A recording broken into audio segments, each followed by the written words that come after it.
मध्य प्रदेश में प्रचार का शोर अब थम चुका है और अब डोर टू डोर कैंपेनिंग शुरू होगी। जनसंपर्क पर जोर होगा।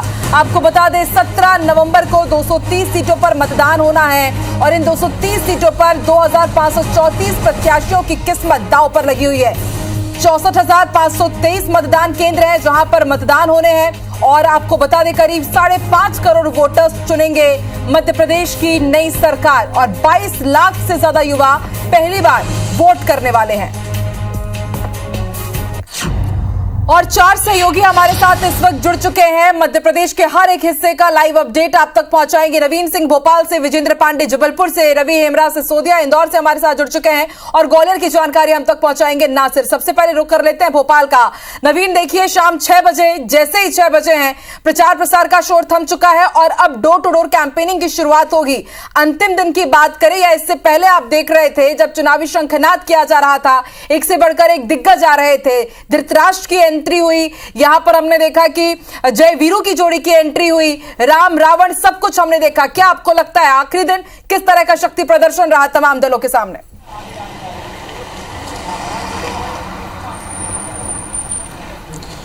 देखिए, हमने मध्य प्रदेश के तमाम विधानसभा चुनाव कवर किए हैं, लेकिन इतना हाई प्रोफाइल चुनाव पहली दफा अपने करियर में हम कवर कर रहे हैं जिसमें कांग्रेस और भारतीय जनता पार्टी के तमाम लीडरशिप है, जितने भी बड़े नेता हैं, जितने भी बड़े सितारे हैं, सभी जमीन पर उतरकर वोट मांग रहे हैं। मध्य प्रदेश में नरेंद्र मोदी देश के प्रधानमंत्री होने के बाद मध्य प्रदेश में 15 जनसभाएं की हैं और एक कल धुआंधार रोड शो उन्होंने इंदौर में किया है। अमित शाह ने 21 जनसभाएं की हैं और कुछ रोड शोज किए हैं। जगत प्रकाश नड्डा जो कि पार्टी के बीजेपी के राष्ट्रीय अध्यक्ष हैं, उन्होंने भी 21 से ज़्यादा जनसभाएं की हैं। तो बीजेपी की जो सबसे बड़ी लीडरशिप है, अगर उसने दर्जनों जनसभाएं की हैं तो इसका मतलब ये तय है कि मध्य प्रदेश में किसी भी सूरत में बीजेपी सत्ता में वापसी की राह देख रही है। न सिर्फ भारतीय जनता पार्टी बल्कि कांग्रेस भी, कांग्रेस के पूर्व अध्यक्ष राहुल गांधी ने भी लगभग 10 से 12 जनसभाएं की हैं, रोड शोज किए हैं। भोपाल में भी 2-3 विधानसभाओं में रोड शो किए हैं। प्रियंका गांधी ने रोड शो किए हैं। प्रियंका गांधी ने भी लगभग 15 जनसभाएं की हैं मध्य प्रदेश में। मल्लिकार्जुन खड़गे भी 10 दफ़ा मध्य प्रदेश के दौरे पर आए हैं और आज ही आखिरी जनसभा मल्लिकार्जुन खड़गे भोपाल की दक्षिण पश्चिम सीट से लेकर गए हैं। तो तय है, दोनों ही पार्टियां पूरी ताकत के साथ चुनाव में लड़ी हैं और 2023 के जरिए 2024 की तैयारी है। जिस तरीके से सारे विपक्षी दल एक होकर बीजेपी की केंद्र की सरकार को हटाना चाहते हैं और ये चाहते हैं कि किसी भी सूरत में केंद्र से भाजपा शासित सरकार हटे और इंडिया गठबंधन के जो लोग हैं उनको सत्ता मिले। लिहाजा 2023 के विधानसभा चुनाव के जरिए वो आगे बढ़ रहे हैं। मध्य प्रदेश, छत्तीसगढ़, राजस्थान, तेलंगाना, ये जो 5 राज्य हैं, अगर ये 5 राज्यों में इंडिया गठबंधन के लोग जो पार्टीज़ हैं, अगर उनको बहुमत मिलता है तो जाहिर सी बात है 2024 का रास्ता उनके लिए आसान हो जाएगा। शायद इसीलिए कांग्रेस पार्टी भी पूरी ताकत के साथ चुनाव मैदान में है और भारतीय जनता पार्टी भी पूरी ताकत के साथ चुनाव मैदान में है। फिलहाल 17 तारीख को वोटिंग है, शाम 6:15 हो रहे हैं इस वक्त और अब कैंपेनिंग जो है एक तरीके से खत्म हो चुकी है। चुनाव आयोग से 6 बजे तक की अनुमति थी। अब दरवाज़ा खटके प्रत्याशी डोर टू डोर कैंपेनिंग करेंगे और वोट मांगेंगे। 17 तारीख को वोटिंग होनी है सुबह 7 बजे से बहुत ही कम अब वक्त बचा हुआ है। पूरी तरह से डोर टू डोर कैंपेनिंग जनसंपर्क पर जोर रहेगा। बने रहिए हमारे साथ। रुक कर लेते हैं रवि का, इंदौर से हमारे साथ जुड़े हुए हैं। रवि, मालवा निमाड़ कहा जाता है कि मध्य प्रदेश की सियासत की शुरुआत यहाँ से होती है, सबसे बड़ा संभाग है और इसलिए इस संभाग को साधने के लिए हमने देखा कि प्रधानमंत्री नरेंद्र मोदी भी यहाँ पर रोड शो कर रहे थे, प्रियंका गांधी भी यहाँ पर पहुंचे, राहुल गांधी भी यहाँ पर पहुंचे। सबकी कोशिश यही थी कि मालवा निमाड़ को साध लिया जाए, लेकिन मालवा निमाड़ की जनता बेहद सतर्क है, सावधान है। इस बार आपको किस तरह का माहौल दिखा है जब आप इस बार कवरेज कर रहे थे मालवा निमाड़ की, और पड़ला किसका भारी लग रहा है आपको?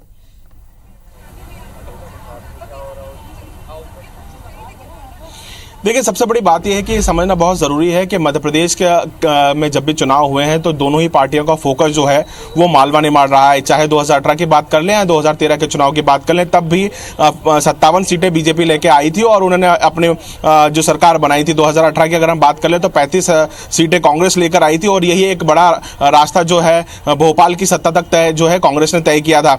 अभी अगर मैं आप बात करूँ तो जिस तरीके से प्रधानमंत्री नरेंद्र मोदी ने जो सभाएं की हैं और जो रोड शो किया है, उसमें से 6 सभाएं और 1 रोड शो, यानी कि टोटल 7 सभाएं रोड शो सहित और टोटल 7 सभा और 1 रोड शो उन्होंने मालवा निमाड़ में किया है। यानी कि उनका फोकस भी जो है मध्य प्रदेश के एक सबसे बड़े अंचल मालवा निमाड़ पे है। अमित शाह की अगर बात कर ले तो जब उन्होंने सबसे पहले इंदौर के नंदानगर क्षेत्र में अपनी एक सभा की थी तो उन्होंने साफ तौर पर कहा था कि मालवा जीतेंगे तो एमपी जीतेंगे, और यही मूल मंत्र को लेकर भी प्रधानमंत्री नरेंद्र मोदी ने जितने भी बड़े नेता मध्य प्रदेश में, चाहे वो केंद्र के हों चाहे प्रदेश के ही हों, उन्होंने फोकस जो है मध्य प्रदेश में आदिवासी एसटी सीटों को लेकर ज्यादा रखा था। और जो अधिकतर बहुल इलाके हैं वो मालवा निमाड़ से आते हैं, चाहे झाबुआ अलीराजपुर की बात कर ली जाए, धार गंदमानी की बात कर ली जाए, ये जो इलाके हैं ये तमाम एसटी और आदिवासी बेल्ट की सीटें हैं, जो कि अगर हम मालवा निमाड़ के इन क्षेत्रों की बात कर लें तो ये अधिकतर कांग्रेस शासित रहे हैं। यहाँ के जो लगातार जीतने वाले विधायक है वो कांग्रेसी रहे हैं। इसलिए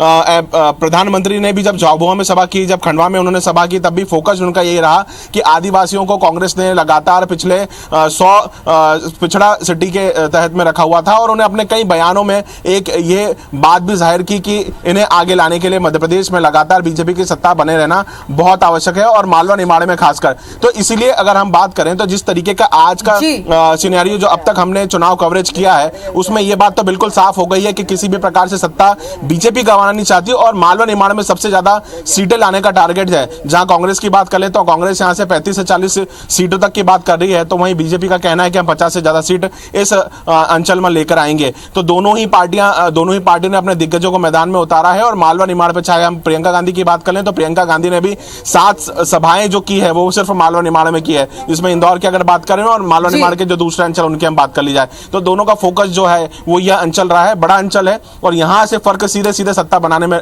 पड़ता है। जी बिल्कुल रवि, मालवा निमाड़ की 66 सीटों पर फोकस रहा है बीजेपी का भी, कांग्रेस का भी, और आखिर में हमने देखा कि तमाम दिग्गजों की यहां पर एंट्री हुई है। कई सियासतदारों की यहां पर किस्मत और साख भी दांव पर लगा हुआ है। देखने वाली बात होगी मालवा निमाड़ की जनता इस बार किसका साथ देती है। 3 दिसंबर को जनादेश हमारे सामने होगा। तो देखिए, संभागवार हम आपको सियासी समीकरण समझा रहे हैं, क्योंकि आज शाम ठीक 6 बजे मध्य प्रदेश में चुनाव प्रचार थम गया है। हालांकि अब जितने भी राजनीतिक दिग्गज जो भी प्रत्याशी हैं डोर टू डोर कैंपेनिंग करेंगे और जनसंपर्क कर जनता को अपने पक्ष में लाने की कोशिश करेंगे। 17 नवंबर तक ये सिलसिला जारी रहेगा और फिर 17 नवंबर को मतदान होना है। 4 रिपोर्टर हमारे साथ जुड़े हुए हैं संभागवार, हम इनसे जो जमीनी हकीकत है वो समझ रहे हैं। विजेंद्र पांडे जबलपुर से लाइव जुड़े हुए हैं, रवि हेमरा सिसोदिया इंदौर से, नासिर गौरी ग्वालियर से, और भोपाल से नवीन भी हमारे साथ जुड़े हुए हैं। अब रुक कर लेते हैं महाकौशल का, जबलपुर से विजेंद्र से बात करेंगे। विजेंद्र, महाकौशल बेहद महत्वपूर्ण, कांग्रेस का पिछले चुनाव में यहां दमखम देखने को मिला,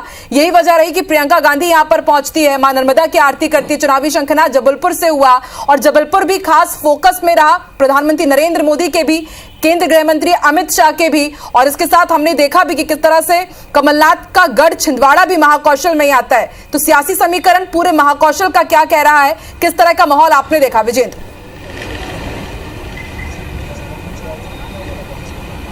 आकांक्षा, जब आपने इस कार्यक्रम की शुरुआत की थी तो हमारे सहयोगी नवीन सिंह कह रहे थे कि किस तरह से उनके जर्नलिज्म करियर में पहला ऐसा चुनाव है विधानसभा का जिसमें इतना एग्रेसिव चुनाव प्रचार हो रहा है।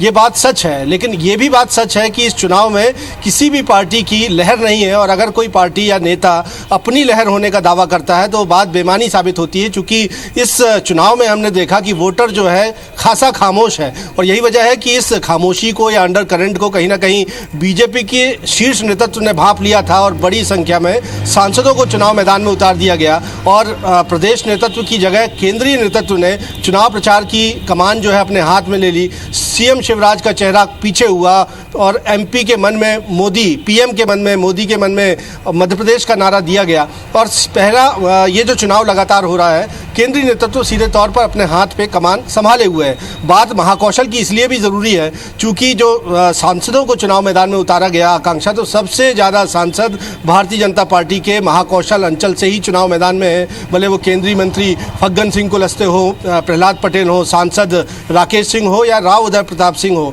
जो गाडरवारा से चुनाव मैदान में है।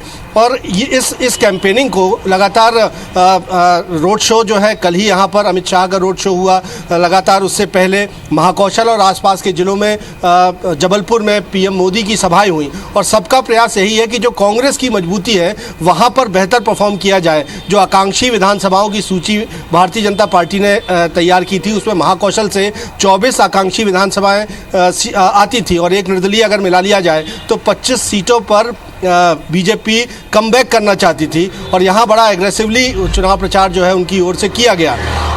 खास बात यह है कि बीजेपी की ओर से तमाम बड़े नेताओं ने जोर आजमाइश यहाँ पर की। कांग्रेस की तरफ से मल्लिकार्जुन खड़गे राष्ट्रीय अध्यक्ष हो, राहुल गांधी हो या प्रियंका गांधी हो, उनके रोड शो और आम सभाएं हुई, लेकिन कमलनाथ ने महाकौशल के इस मुख्यालय में सभा नहीं की। और ये कहा जा रहा है कि कांग्रेस या कमलनाथ ये मानकर चल रहे हैं कि महाकौशल उनके साथ है, चूँकि कांग्रेस का मुख्यमंत्री चेहरा कमलनाथ है और वो इसी महाकौशल से आते हैं। 2018 के विधानसभा चुनाव में 38 में से 24 सीटों पर कांग्रेस पार्टी को यहाँ से जीत हासिल हुई थी और कांग्रेस इस मजबूती को बरकरार रखना चाहती है। यही वजह है कि जो बड़े चेहरे कांग्रेस पार्टी के थे, राहुल, प्रियंका या मल्लिकार्जुन खड़गे, उनकी ओर से सभाएं की गई, लेकिन राज्य स्तर की, प्रदेश स्तर की जो लीडरशिप थी वो कम से कम यहाँ जबलपुर में या महाकौशल के बाकी जिलों में उतने एग्रेसिवली चुनाव प्रचार करती नहीं दिखी बनस्बत उसके कंपैरेटिवली अगर हम बात करते हैं सीएम शिवराज या वीडी शर्मा के। तो ये चुनाव जो है महाकौशल में भी बेहद साइलेंट रहा है और लहर होने का दावा ना कांग्रेस कर सकती है ना बीजेपी कर सकती है, लेकिन फिर भी दोनों ही पक्षों की ओर से बेहद आक्रामक चुनाव प्रचार किया गया है और रोड शो के सियासत को साधने की कोशिश की गई है।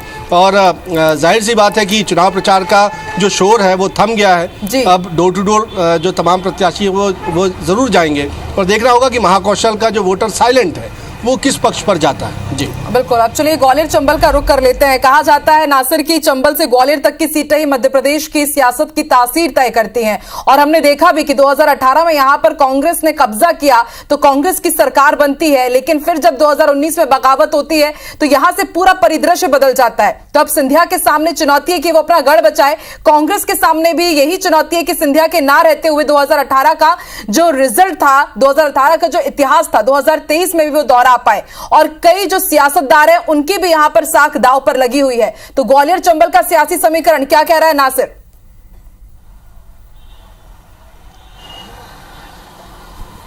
देखिए, ग्वालियर चंबल की जो 34 विधानसभा सीटें हैं बहुत अहम है, क्योंकि 34 विधानसभा सीटों पर जब कांग्रेस में सिंधिया थे तो यहाँ से 26 सीटें कांग्रेस को मिली थी और 7 सीटों पर बीजेपी सिमट गई थी और 1 सीट बीएसपी को मिली थी। और लेकिन उपचुनाव के बाद स्थिति बदल गई थी, दोनों 50-50 की स्थिति में आ गई थी। लेकिन उसके बाद से लगातार बीजेपी के बड़े लीडर से इस चुनाव में कूद गए। पीएम नरेंद्र मोदी की सभाएं होती हैं, अमित शाह की 4 सभाएं होती हैं। उसके साथ अमित शाह जो रूठे हुए लोग हैं, ऐसा कहा जा रहा था कि पुराने भाजपाई और जो ज्योतिरादित्य सिंधिया के साथ में जो लोग आए हैं कहीं ना कहीं वो पार्टी से रूठ गए, क्योंकि जो नए भाजपाई हैं यानी कि सिंधिया समर्थक हैं उनको पार्टी ने बड़े पदों पर उपकृत कर दिया, उनको पहुंचा दिया। उसके साथ ही जो सिंधिया समर्थकों के जो टिकट काटे गए, लगभग 4 सिंधिया समर्थकों के टिकट काटे गए। तो ऐसा में सबसे बड़ा ये था कि बागी से ज्यादा भीतरघाती बहुत ज्यादा हावी हो रहे थे इस अंचल में। तो ऐसे में उन लोगों से 1-to-1 बातचीत करने का जिम्मा अमित शाह ने संभाला, लेकिन वो उसमें कितना कामयाब होते हैं ये तो वक्त बताएगा। लेकिन फिर भी आज की स्थिति ये है कि बीजेपी ने पूरी जान इस प्रचार में झोंक दी। ग्वालियर चंबल अंचल में पीएम नरेंद्र मोदी, अमित शाह और उसके साथ ही यूपी के यूपी सीएम योगी आदित्यनाथ, केशव प्रसाद मौर्य के साथ कई बड़े नेता बीजेपी के यहाँ अंचल में कूदे। लेकिन कांग्रेस की तरफ से यहाँ बड़ा एक गैप देखने को मिला। मल्लिकार्जुन खड़गे और 21 जुलाई को केवल प्रियंका गांधी की सभा हुई, उसके बाद कांग्रेस के किसी बड़े नेता ने यहाँ पर नहीं आया। हालांकि दिग्विजय सिंह का दौरे होते रहे, लेकिन दिग्विजय सिंह ने जिस तरह से जो सभाओं को और जो कैंपेन करना चाहिए शायद वो नजर नहीं आया। इसलिए कहा जा सकता है कि बीजेपी चुनाव कैंपेन में बहुत ज्यादा मजबूत दिखाई दी, लेकिन कांग्रेस उतनी दिखाई नहीं दी। लेकिन अब जिस तरह से सिंधिया ने सबसे ज्यादा फोकस किया इन सीटों पर, जो उनके कैंडिडेट थे वहां एक-एक सीट पर जाके कई सभाएं करना, लोगों के घर जाकर इंडिविजुअल मिलना, 1-to-1 बातचीत करना, समाजों से मुलाकात करना। जितने भी समाज हैं, चाहे हिंदू हो, चाहे मुस्लिम हो, चाहे सिख हो, चाहे ईसाई हो, हर समाज समाज के पास में जाकर एक बार 1-to-1 बातचीत करना, उन समाजों को सम्मेलन करना, तो कहीं ना कहीं बीजेपी में रहकर अपना बनाना लोगों को ये कोशिश सिंधिया की रही है। और ऐसे में नरेंद्र सिंह तोमर की जो दिमनी विधानसभा सीट है, तो इन दिग्गज नेताओं का भी अब राजनीतिक कैरियर है वो इस विधानसभा चुनाव में लगा हुआ है। यानी कि मोदी कैबिनेट के टॉप 5 मिनिस्टर्स में से नरेंद्र सिंह तोमर आते हैं, उनको दिमनी विधानसभा से उतार दिया गया। हालांकि वहां के जो लोग हैं, मैं एनालिसिस किया, मतलब वहां पर रिपोर्ट कार्ड जो उनका शो किया, तो उधर त्रिकोणीय मुकाबला बनता हुआ दिखाई दे रहा है। तो समझ सकते हैं कि ये चुनाव कितना टफ है। यानी कि दिमनी विधानसभा उनका पैतृक गांव है, उनकी पैतृक विधानसभा है। वहां पर मोदी कैबिनेट के टॉप 5 मिनिस्टर्स की नरेंद्र सिंह तोमर की अगर सीट फंसती है, त्रिकोणीय मुकाबला बनता है, तो कहीं ना कहीं स्थिति बड़ी गड़बड़ सी नजर आती है। हालांकि बीजेपी और कांग्रेस बड़े बड़े दावे कर रही है कि इस विधानसभा सीट पे उनके पास चंबल में बहुत ज्यादा सीटें आएंगी। पहले का कांग्रेस का दावा है कि पहले से ज्यादा सीटें आएंगी, और बीजेपी का कह रहा है कि नहीं, उससे ज्यादा हमारे पास आएंगी। तो ये वक्त बताएगा, 3 दिसंबर की रिजल्ट बताएंगे। लेकिन फिलहाल दोनों ही पार्टियां अपने अपने दावे कर रही है। अब देखना यही है कि कौन इस दावों में सटीक बैठता है, किसके आंकड़े सही निकलते हैं। बिल्कुल नासिर, देखिए दावे और वादे साल भर हमने होते हुए देखे हैं, लेकिन अब जनता इन दावों और वादों पर मोहर लगाएगी। आज 15 नवंबर लगभग बीती गई है, 17 नवंबर को मतदान, और फिर सबको इंतजार 3 दिसंबर का कि मैंडेट जनता क्या देती है। बहुत बहुत शुक्रिया विजेंद्र, रवि, नासिर, नवीन, हम तक पूरी जानकारी पहुंचाने के लिए, सियासी समीकरण समझाने के लिए।